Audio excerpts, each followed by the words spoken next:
Syrian refugees in Lebanon are largely hidden. There are no big camps here. The government doesn't want a permanent refugee population. So people scrape by in silent desperation. They come here to the UNHCR for help. It is miserable and humiliating.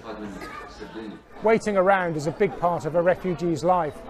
Most of these people here will get help, as indeed do a majority of those who register with the UNHCR. But the UN is about to record the 1 millionth refugee who's crossed the border into Lebanon. It simply doesn't have the resources to help everyone.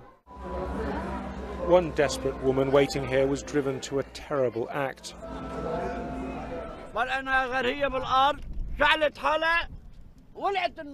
We saw a woman fall to the ground. Then we saw flames, he says. People got scared and ran in all directions. We tried to throw water over her.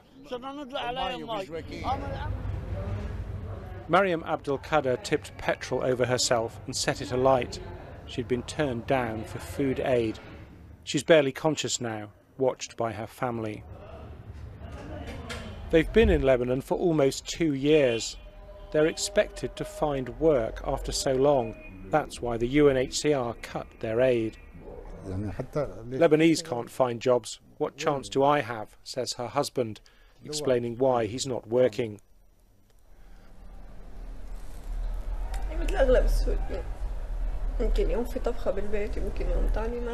One day we have food, the next we don't.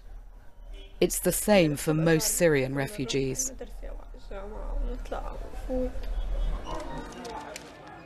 But the UNHCR is getting only 14% of the money it says it needs. This level of desperation today speaks to the extent of this human catastrophe that Lebanon is witnessing today. We're about to register 1 million refugees next week, and we simply do not have enough resources to cover every single need. We're having to make painful choices and prioritize between very compelling projects. Lebanon's allowed the UN to build just one camp for Syrian refugees. This is it. Many don't register. The real number of refugees could be 2 million. It's a quite staggering figure, which conceals many individual tragedies.